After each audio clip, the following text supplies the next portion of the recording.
Okay, perfect. That's my cue to get started. So, welcome everyone to our Time to Act Substance Use Echo session. As you guys heard, we are recording this echo session for educational and quality improvement purposes. So, by participating, you are consenting to be recorded. And if you wish not to be recorded, you can just disconnect from the session. Participation. So, Echo is an interactive community. So we kind of encourage you guys to just be active in the chat, ask questions, raise your hand, and yeah.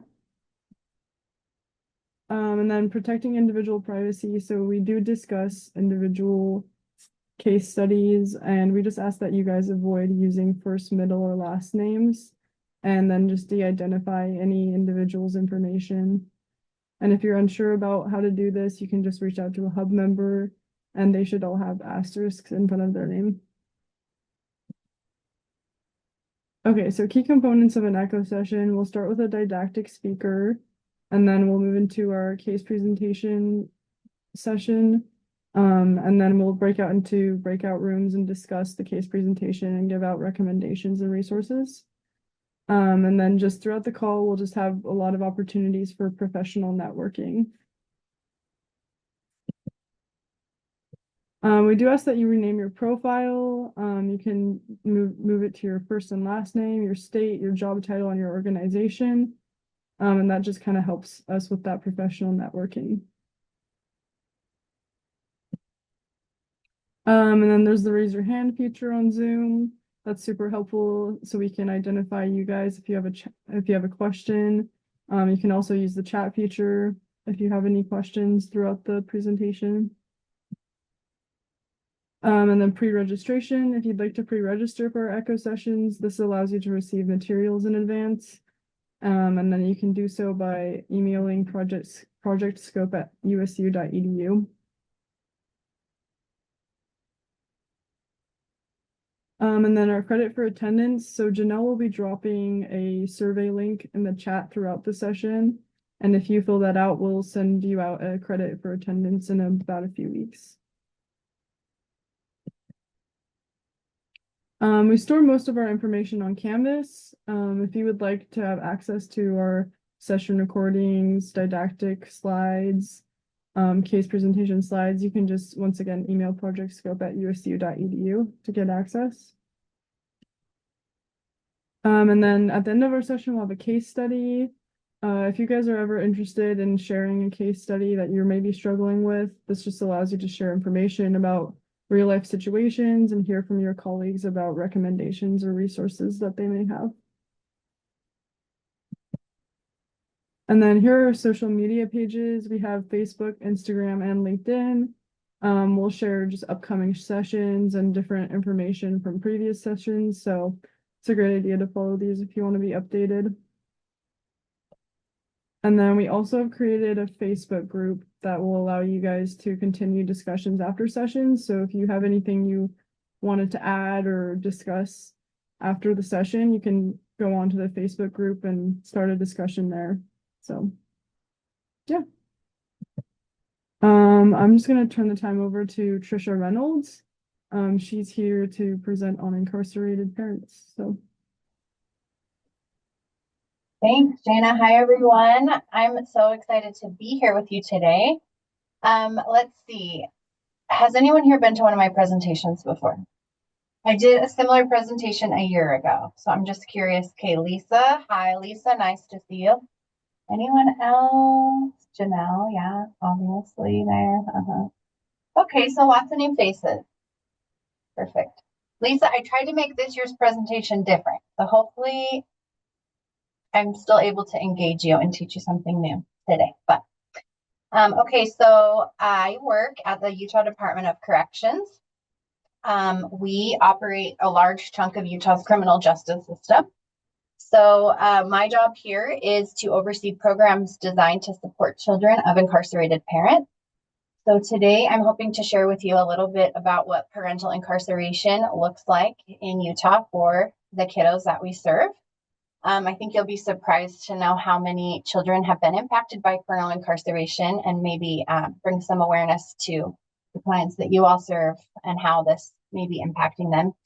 And then I want to share with you some of the projects and initiatives we have happening at the Department of Corrections to support children and families, and give you some resources that you can use with the families that you serve. So I'm going to share my screen, and we're going to start with a little game. So if you guys have your phones handy, this is going to open a little QR code for you to scan with your phone. Wait, can you see the QR or can you see my slides? You can see my slides, huh? There's a QR code in the top corner. Okay, perfect. So if you guys will scan that, or you can use your web browser and go to slido.com and enter the code. It'll take you where you can vote. And then your votes will start popping up so we can see your thoughts. How many children in Utah are impacted by parental incarceration?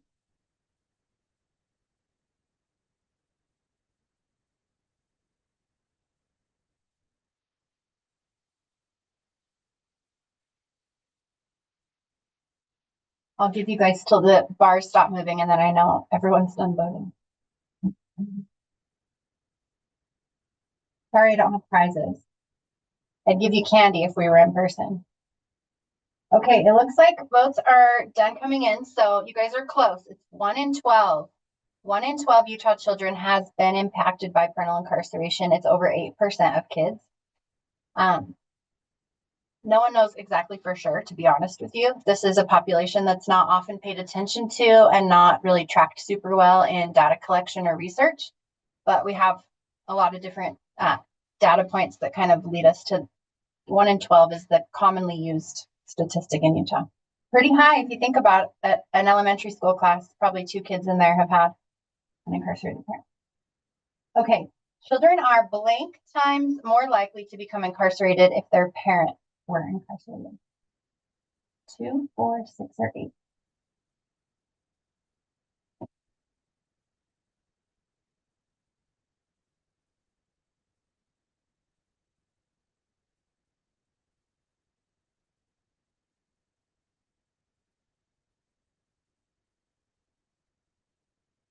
Fun to see everybody's votes pop up here. I did a similar survey for our case managers that work here in the prison, and they didn't get any of the 3 questions right. So hopefully you guys can get at least 1 right and beat the correctional case managers. Okay, you guys are close again. It's 6 times.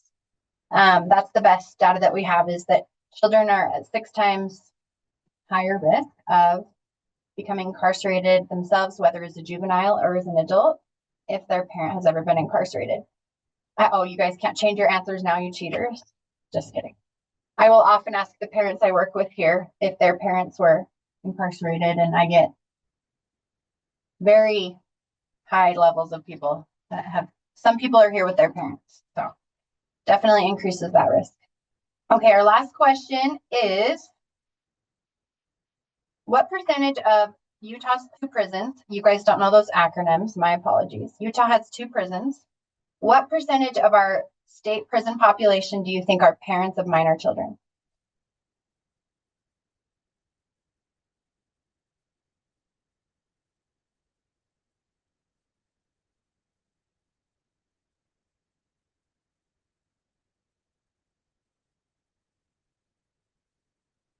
Looks like we're honing in on a common answer here. Okay, so this is like the biggest trick question because we have no idea, because we don't ask or document or track that data, which seems really surprising. Like, why would we not document who's a parent and who has children? But turns out most prisons and jails don't ask that or document that or pay attention to children. It's really like a new way of thinking about criminal justice to understand that incarcerating a parent really impacts a child. You guys know that, you guys understand that in the work that you do, but to criminal justice, that's a really new concept. And so that's one of my big projects, is redesigning our computer system and our intake data collection to make sure that we start collecting information about parents and children, so we understand the full population. National data is anywhere between like 50 to 90% of whatever given facility is probably a parent of a minor child. I'll switch to my slides and share some info with you about Utah. Okay, but now I gotta move my slides to that screen. Hold on. See, we practiced this and I'm still messing it up. It's how it goes. It brings excitement to the session too. We have like too much technology. Okay, can you guys see my slides now? Yes. Perfect. Okay. So what we do know about Utah is that Utah has a very large increase of female incarceration since the 80s. The rates of female incarceration have increased everywhere in the US since the 80s, but 3 times faster in Utah than the national average, which is really interesting. And I cannot tell you why that happens. I have some theories. But when more women are incarcerated, that they're moms. And so we know a lot more children in Utah have been impacted by the increase in female incarceration. We also know Utah has a very high birth rate.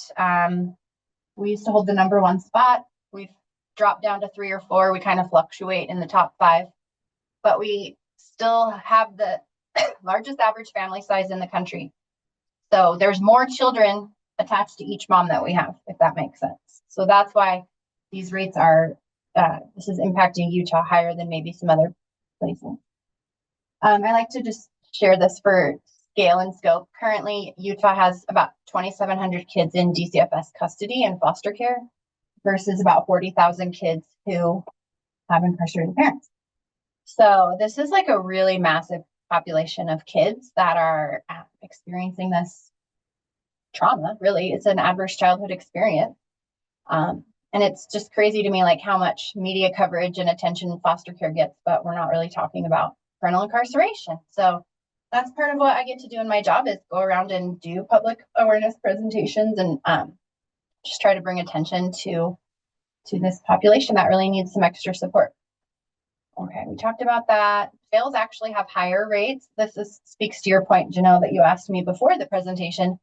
Jails tend to have higher rates of parents even than prisons. So that's interesting.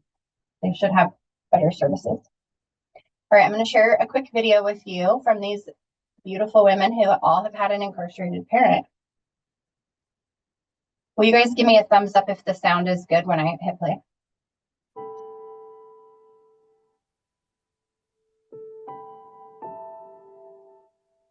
Thanks.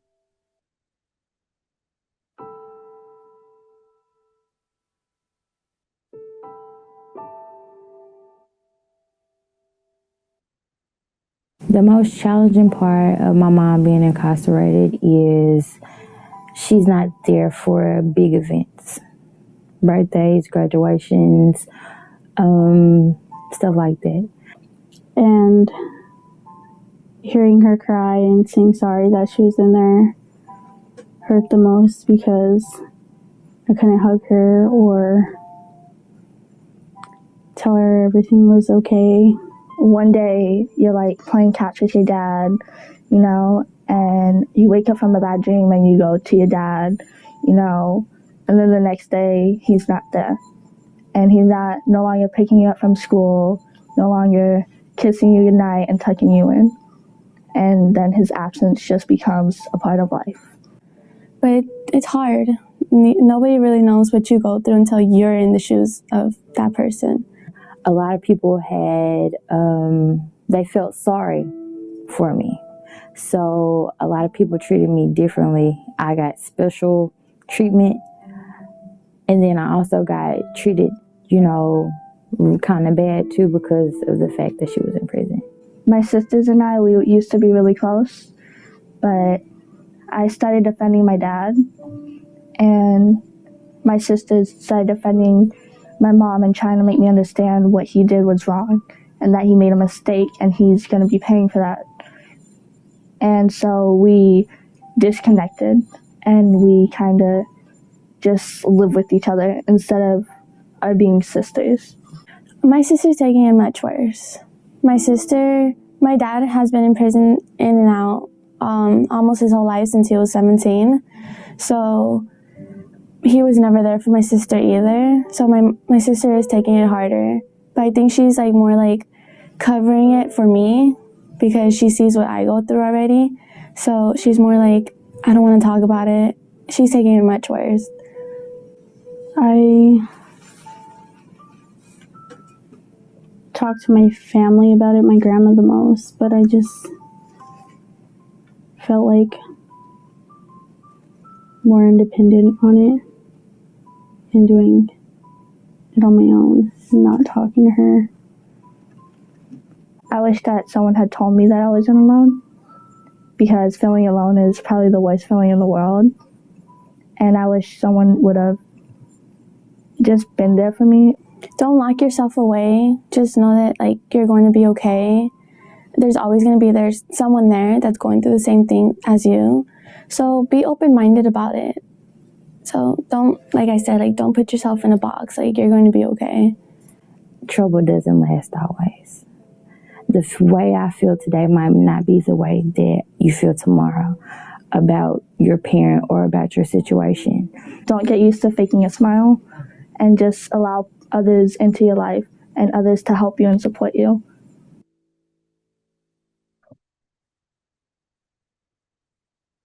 Aren't those kids so awesome? They're so resilient. Yeah.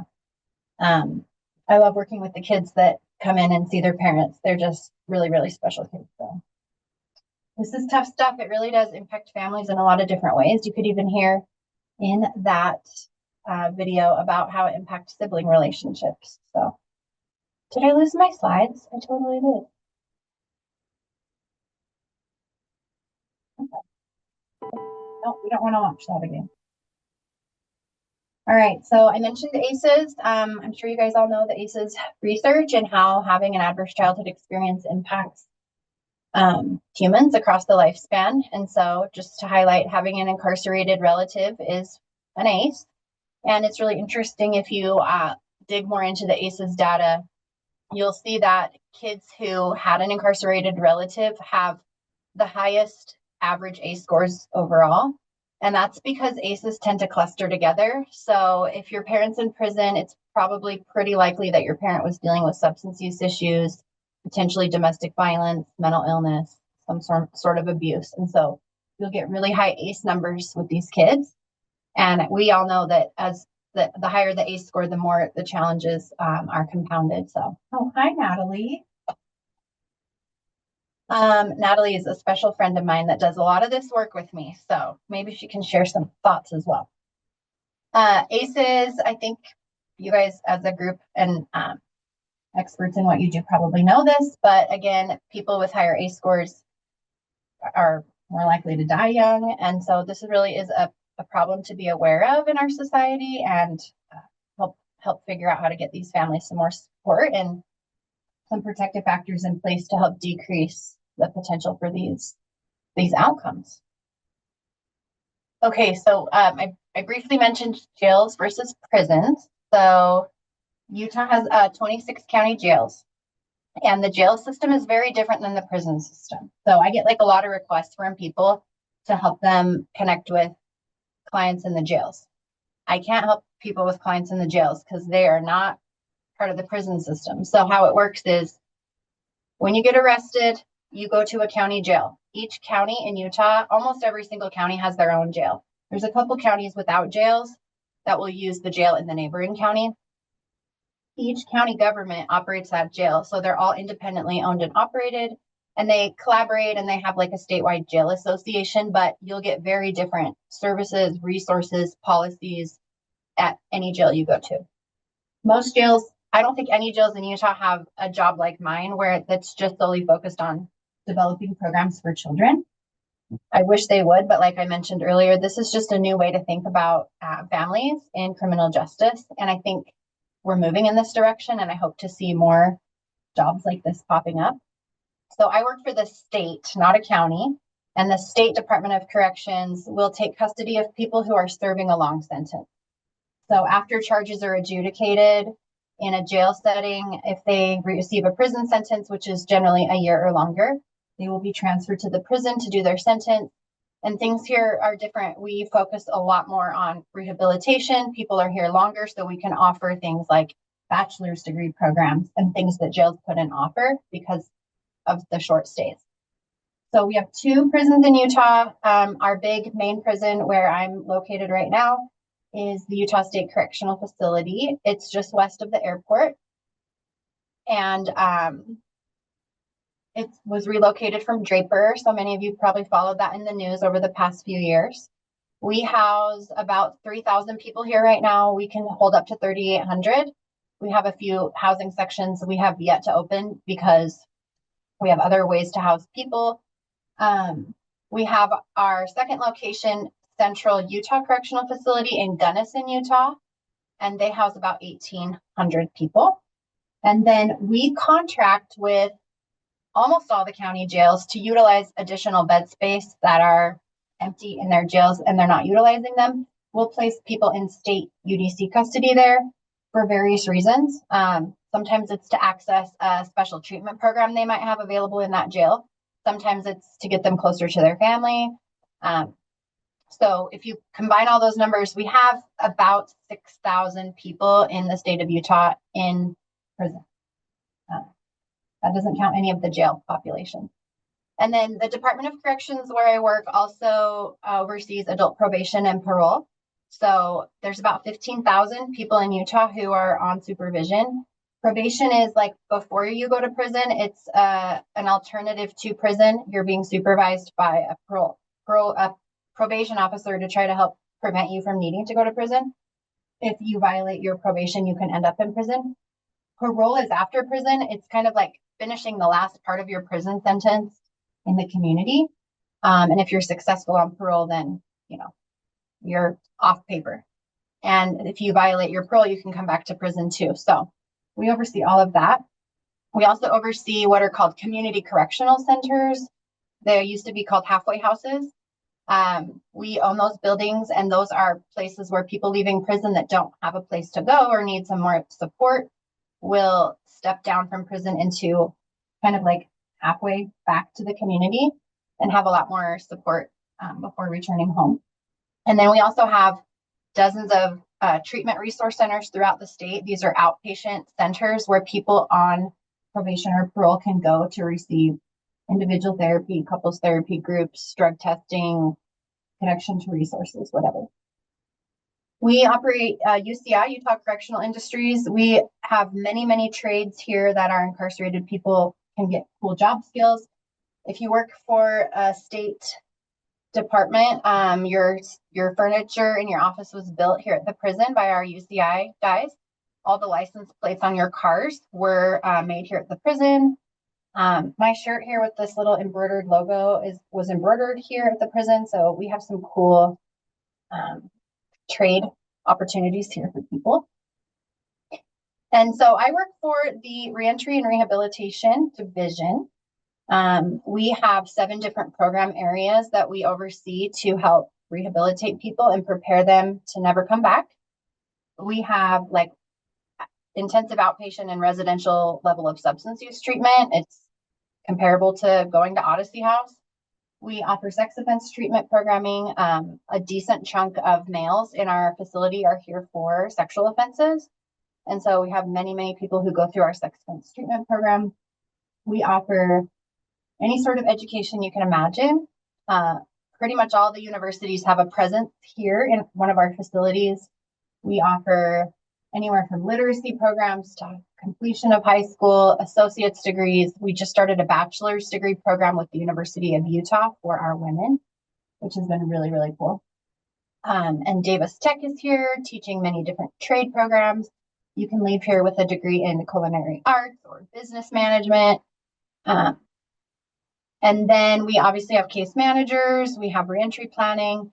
We have thousands of volunteers who come here every day and teach not just religious classes, but AA meetings, pro bono legal support, you name it. We have amazing classes here. And then my program area is intergenerational. And it's named that because we're trying to disrupt those intergenerational patterns of incarceration by strengthening families and building those protective factors for kids. And then we also have a whole other division, Correctional Health Services, that does all of our clinical work. We hire dozens of physicians, nurses, med techs, therapists, And there's like, it's almost like a full hospital here in the prison. It's really cool if you ever get the chance to come take a tour. Our clinic is pretty mind-blowing to see that here in the prison. Questions about like the Department of Corrections as a whole? There's something in the chat here. Oh, that's the survey. Perfect. Come on, slide. There we go. I mentioned our inmate placement program. These are the jails that we contract with.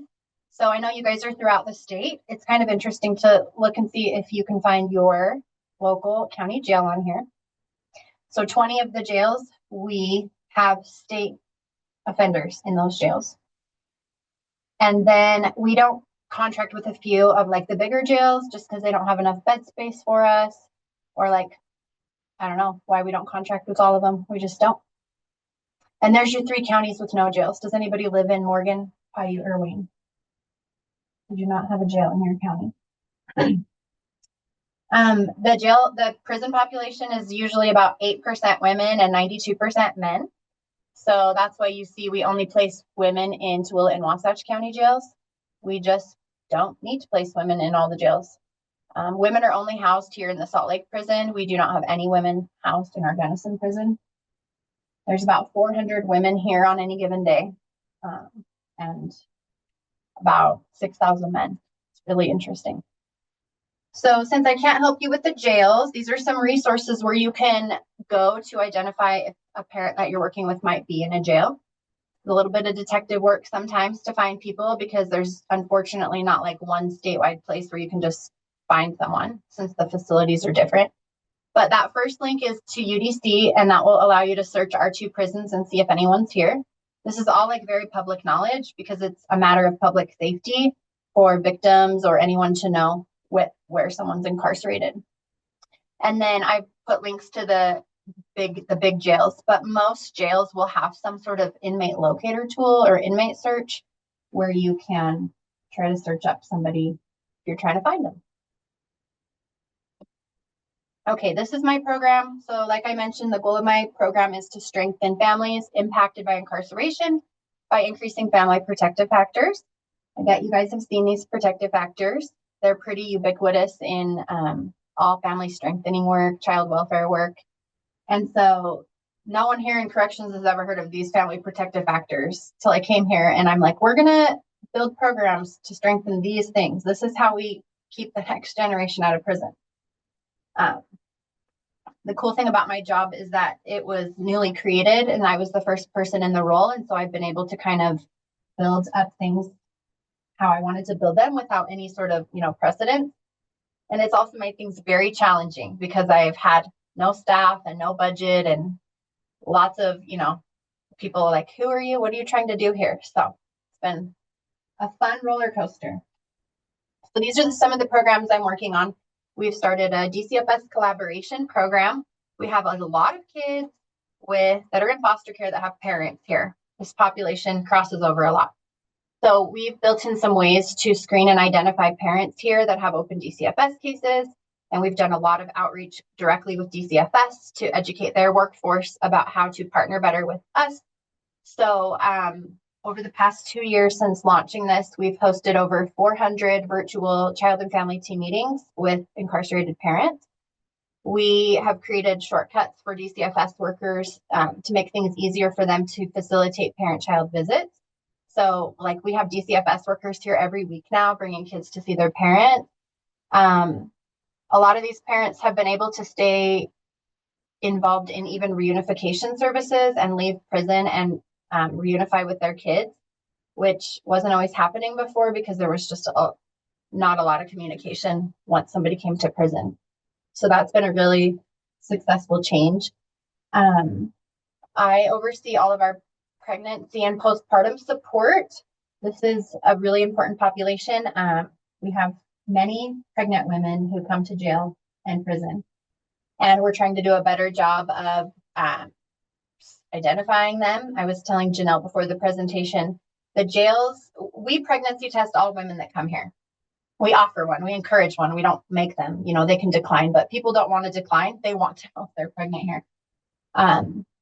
In the jails, that's not a standard practice in all of the jails. And so we've realized over the past year that there are potentially pregnant women in jails that have not been identified and are not receiving prenatal care or appropriate. Like there's certain laws that apply to pregnant women in facilities. They're not allowed to be shackled.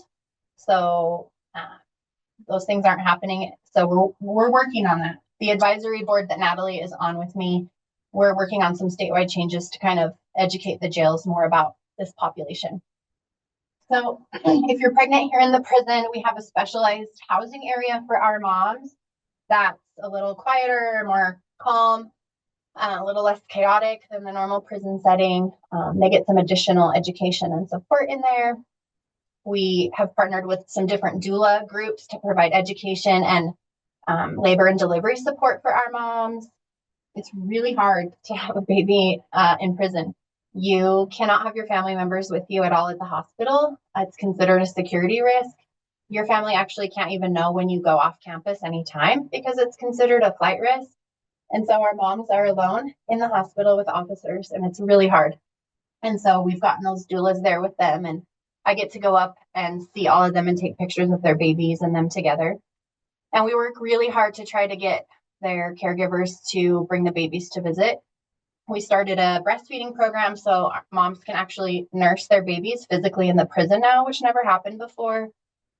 We give them all breast pumps if they'd like to pump, and we give them lactation support so they can provide fresh breast milk for their babies. So we've had maybe 10 moms do that, and we've had like thousands of bags of milk leave the prison, which has been really cool. So we do a lot of work in that space. I oversee all of our parenting education. When I started here, we had only one evidence-based parenting class available here. It's taught by Utah State. They are an amazing partner. Their Healthy Families program has many educators that come into our prisons and all the jails to teach fatherhood classes. And then we've just been working on expanding and offering some additional options. So now we have 5 or 6 different parenting class options here. And then I work a lot with our visiting department just to make visitation more child friendly.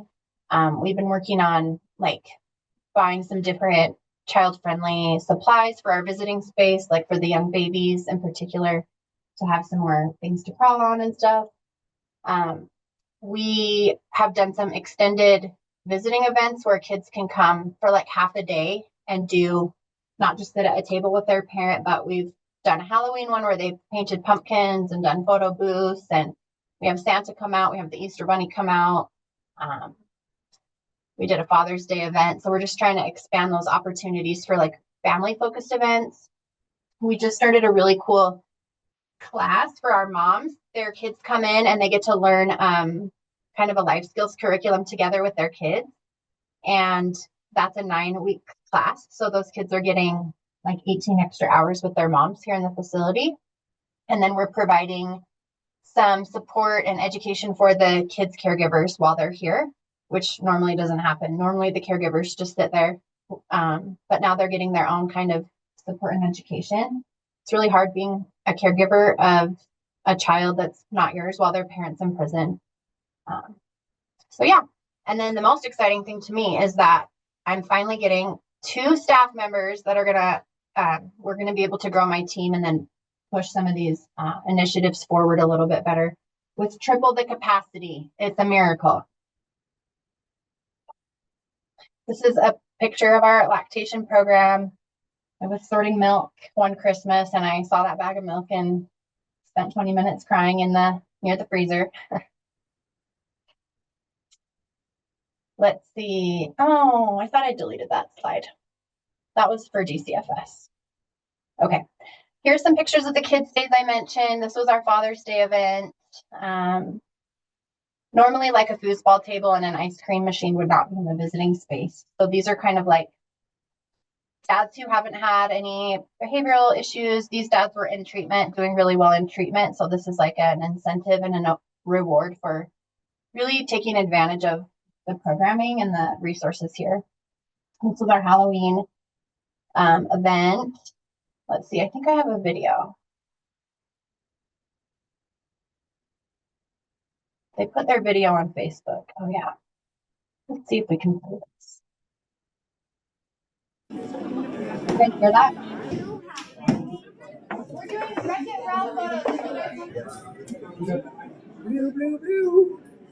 We made cookies. We've taken some pictures that were drawn in over there. I was Wreck-It Ralph, and she was the princess. Reading books and enjoying drinks, being able to have a good time and just be social with everybody else in here.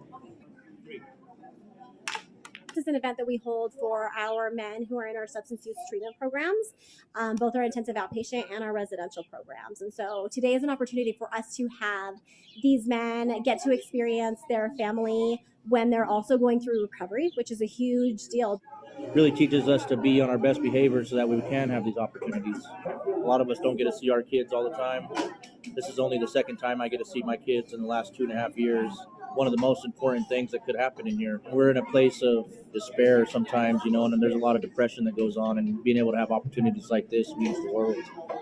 That's the first time I was able to hold them, and I just broke down in tears a little bit, but it's, I don't know, the best feeling in the world. It's life-changing. Like, you get stuck in that, we're in prison and everything, and then just to get opportunity the first time to hold my son, I can't even put it into words. Like, it means everything to me. Treatment isn't just, hey, we're going to get treatment here in the facility, and then you're going to go out and then we're going to be like, oh, well, what did we do this for? Like, we want to connect the dots with what they're doing in the community and what their real lives look like and what their lives are here and how those skills actually like fuse over to help them make those changes and solidify that. Oh, that was almost a year ago, and I get tears in my eyes seeing Dakota hold his baby for the first time. Those photo backdrops were all hand drawn and colored with chalk by the men in the treatment program. So I loved that because it just really shows the impact to the family system with how this relates to it. So thank you. Yeah, and the humanity. I mean, I think there's just a lot of stigma about prison, obviously, and you think, they must be terrible dads. They probably weren't involved. They're just off doing whatever. And no, that you guys would not believe how many hundreds of visitors come to this place to see their dads. Some dads and moms spend hundreds of dollars a month calling, and they'll be doing homework with their kids on the phone for an hour.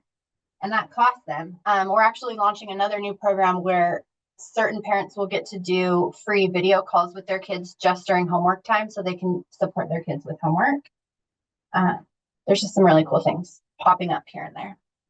That wasn't even my project. Somebody else came up with that. So it's cool because things are starting to spread throughout the whole facility about the importance of kids. I want to share just some resources with you guys that would help you when you're working with families impacted by this. Sesame Street has some really great resources, especially for younger kids.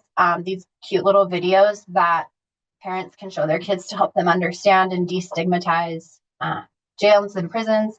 They actually have Sesame Street's a great tool. They have divorce education, if your parent's in the military. So definitely check out these videos.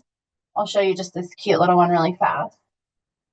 Hey, Alex, maybe we can get our dads to make cars like that with us. Huh? Yeah! And then we can race cars together! That's a great idea! I don't think so. Oh, come on, it will be fun! Yeah, just ask your daddy! Well, he can't do it. Well, why not? He's not around right now. Huh? Well, where is he? Somewhere else. Oh, did he go on vacation? Is he visiting someone? Yeah, where'd he go? Yeah, where? Look, I don't want to talk about it. Okay?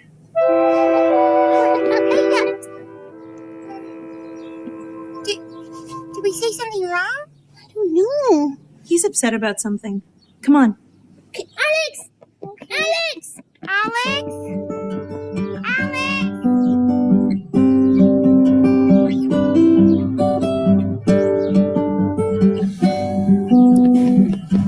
Alex, are you okay? You seem kind of sad. Listen, Alex, whatever it is that's on your mind, you don't have to tell us. But we're your friends, and you can always talk to us if you want. It's just all this talk about my dad and where he is got me really upset. Oh, because your daddy's away? And you miss him? Yeah, but because of where he is, too. My dad's in jail. In jail? Why? I don't like to talk about it. Most people don't understand. Actually, I do understand what you're going through. When I was about your age, my dad was incarcerated too. He was? Wait, what's carcerated? And why was your dad in it? Incarcerated is when someone breaks the law, a grown-up rule, and then they have to go to jail or prison. So these videos are great. There's some caregiver toolkits. I have found that a lot of caregivers. Hey, Alex, maybe we can. A lot of caregivers don't know how to explain this to kids. I get a lot of questions like, what should I tell my kids? I've heard some people tell their kids, I'm at college, I'm away at summer camp. And I'm like, okay, your kids are smarter than you're giving them credit for. They know, like, let's just come up with age appropriate ways to have these conversations with them. There are so many resources out there if you just look. The biggest thing with this population is just even knowing that a family is dealing with this. People don't volunteer this. I mean, you could see in the video, the little guy is so embarrassed to tell his friends because there's so much stigma. And so finding ways within your work to like screen and identify these families and offer that safe support and resource for them is really helpful. Grand Families is a great resource through the Children's Service Society. I'm sure many of you know that program. They support a lot of families struggling with incarceration because they're often kinship. They're often grandparents, aunts, and uncles. I refer so many caregivers there for support and education. The Sesame Street videos. I've been working on this printable resource for families that you guys will all have access to. I'm always adding to this, but it's got kind of like a comprehensive list of different community resources on here for families. Some are specific to incarceration, some are just basic community resources that anyone with kids should know about. So that's something you guys can share. If you're just curious to know more about like prison in general, there's a really awesome podcast. If you love podcasts, it's called Ear Hustle. It is recorded inside San Quentin State Prison in California, and it's run by the incarcerated men. They got a grant and they partner with a radio. I can't remember which radio podcast company does it, but the men actually lead the podcast, and they do really interesting episodes about what it is really like inside prison. Very entertaining and educational. Questions, thoughts?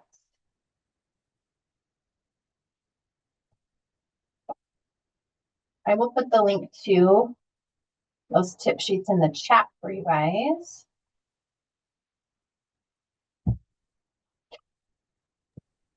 Awesome. Thank you so much. much. To ask something. It's a requirement. Oh, not me. Sorry. I saw your question. Yeah, Cami Hayes just said she works there and would love to connect with any of you interested. And I just missed where she. Yeah, Cami, where do you work? Where does she work at?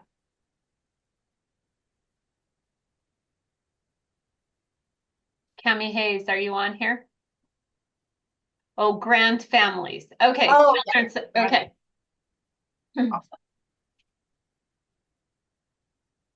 And I know, and you sent me a message earlier and I knew that. So why did I make you call out?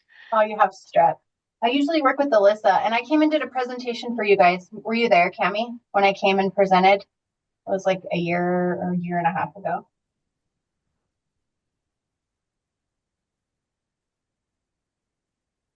Dang it.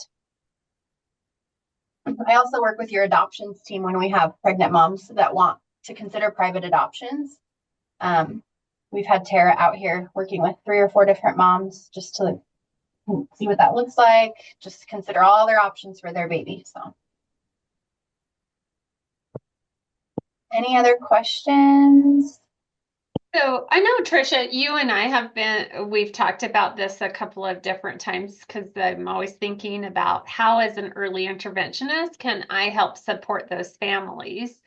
Mm-hmm. So how would you suggest for us to reach out to either the prison or the jails with those moms. So if they're in DCFS custody and they know that their parents are there, and working on that destigmatization that you talked about. Yeah. I can help you with anybody who's in prison. You can reach out to me at any time and say, I'm working with a kiddo whose parent is incarcerated. Can we partner with them? We have a little girl, she's in DCFS custody, but we can do this with not DCFS custody as well. She has diabetes, and so she's been dealing with like some medical neglect from her mom. We've been able to do virtual meetings with the IHC Diabetes Clinic that's providing her care and helping her mom with her incarcerated dad to prepare him for how to manage her pump and her other medical needs. So when she leaves, he can support her and her mom with the medical care. So we can use our tablets to do really cool things. We've started some moms that were like paroling soon to go home and have a baby. They were going to do parents as teachers, home visiting programs. We've started virtual home visiting sessions with their parent educator here in the prison. So when they go home, they have that relationship already with the hopes that they're more likely to continue with the home visiting. So we can do any kind of things like that with the services you guys are providing to include their parents. Oh, that's really cool. I did not realize that. Yeah. The tablets are amazing. Well, again, just that connection, right? Because you think about how are we going to make any of those changes? And really it is with some of those younger kids. You know, we don't want them to become the 1 in 6 that ends up incarcerated down the road. So just got to increase those protective factors. And like the work you guys do is increasing family protective factors. You're strengthening the kids' social and emotional needs and their developmental needs. And that's all helping the family unit meet their needs and function better. Yeah. Jennifer, I do know about the Red Barn. I personally don't work a lot with Red Barn in my work because being in Red Barn is not super compatible with parenting. They have some like pretty strict criteria for people in their facility about like a blackout period of not having any contact with family members. So the people that I work with are generally returning to a parenting role. And so Red Barn wouldn't be like a helpful placement for them. But I mean, I have heard what's been going on, and I'm certain that that is impacting a large chunk of our population. I wanted to just make a comment. Thank you, Tricia, for being here. I'm super emotional on a number of levels. This subject is dear to my heart. I've experienced it personally. Janelle, when you said, like, what can we do to support these families? Like, there are things that you can do. Even if you help your families figure out how to interact with their loved one that's incarcerated, like mamas get so tired if the dad's in prison, or the dad gets so tired if the mom is in prison and they feel like they're doing all the parenting alone.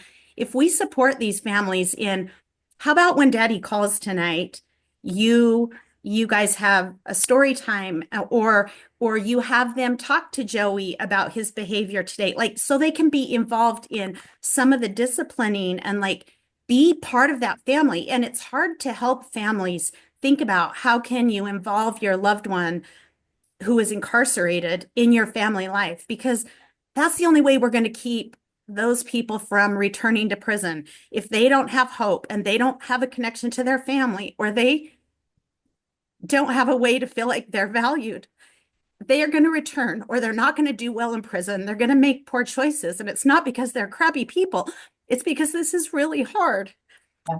And so I think there's ways that we can do it even without like reaching out to the prison. You can create something from an EI standpoint about, like, when daddy calls tonight, maybe we start with something they need to talk to Joey about. Joey yelled at his teacher or whatever, that dad can help. And then dad can read a story or finish the math problems and help get them to bed. There's ways, Janelle, and it's hard. It's really hard, but it takes a lot of effort. So anyway, sorry, I wasn't going to talk, I cried through your whole thing, Trisha. Way to go. But anyway, what Trisha is doing at the prison is invaluable. And we have to do this or we're not going to make any progress with our incarcerated population because we need to make them be successful when they get out. So anyway, we can't make them, but we need to, facilitate success. And Natalie, thank you so much. That was a brilliant idea. Like, as you were saying, I was like, oh, and that can relate to so many other things within where the family unit is. I mean, you think about the population of people that we work with. A lot of times we are working with DCFS care coordinators and foster ones, and they never know what to do when they're going to do some of that reunification. And so helping the foster family support that process. I love that idea. So thank you. And I appreciate it. You even sharing it with emotion. So it just makes it that much more valuable, Natalie.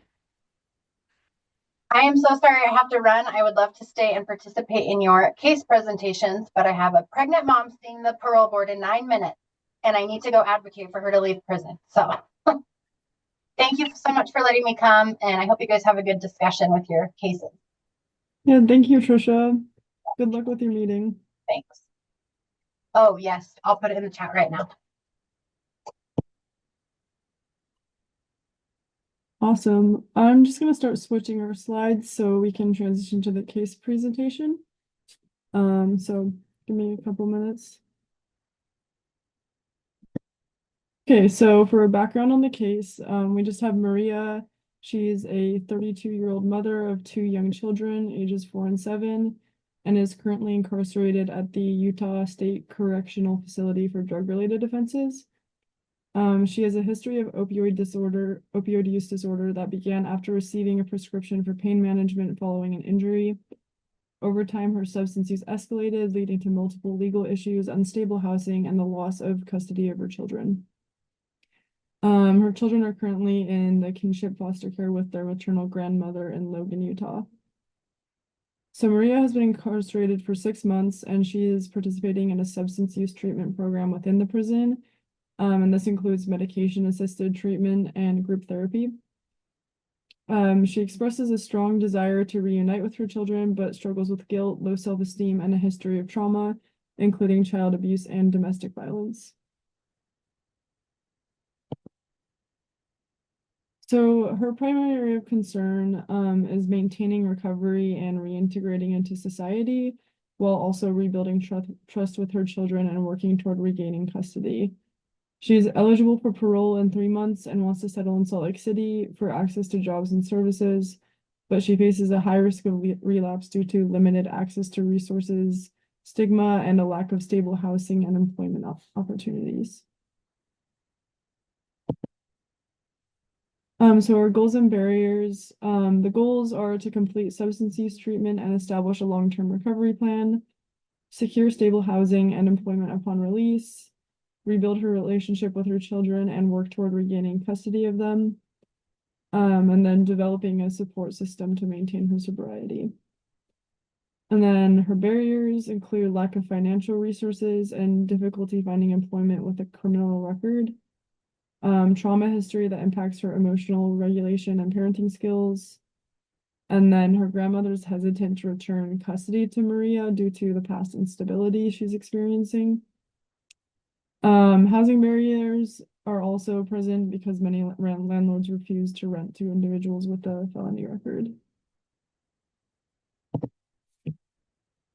So for our community discussion questions, the first is, what community-based resources in Utah could help Maria with housing, employment, and ongoing recovery?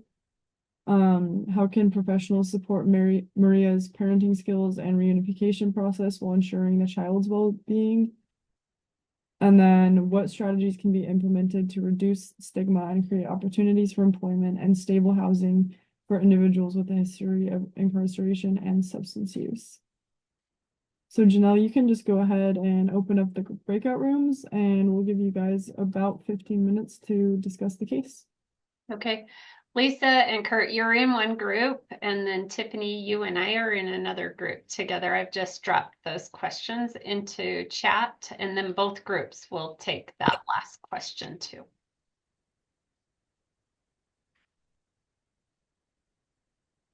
I think we have all our groups back, so I'm just gonna go ahead and we'll just have Shannon, Janelle. before you start, I'm just gonna, Martha was in the middle of telling us a resource and she got caught off. So I just Oh, want to shoot. make sure I say it correctly. The Road Home? Yes. Okay. ROAD.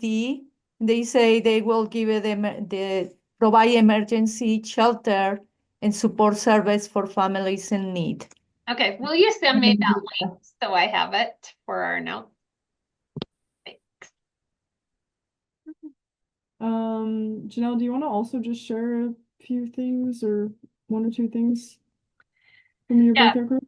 We talked about a lot of great resources, and one of the things that Jennifer brought up that I thought was really valuable and helpful is that remembering to meet the parents where the families where they're at and not overwhelm them with resources because they're trying to do a lot of things to just be able to support themselves. And sometimes we think by adding more resources, we're helping, but that could kind of set them off into a different perspective. And then the other really nice thing in our group, Sarah from Minneapolis was there, and she has a great program, and it's all about harm reduction approach.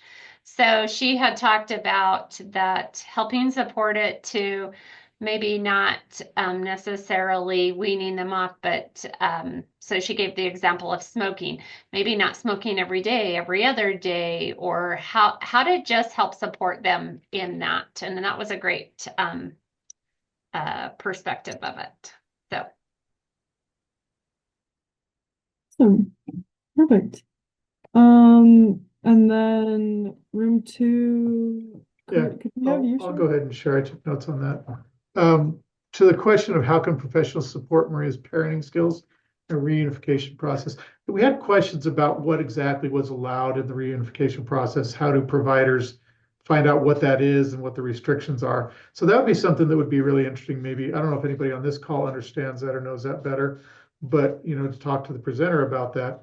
But one of the things that was in there that I thought was interesting, I think it was Richard's put in the chat, looking for ways for Maria to have communication with her children on phone or video calls, recording stories for the kids to listen to at bedtime that are spoken by the incarcerated parent, writing letters to the children, sharing feelings, even doing some art or simple drawings that the kids can share. And then also to the question about what strategies could be implemented to reduce stigma.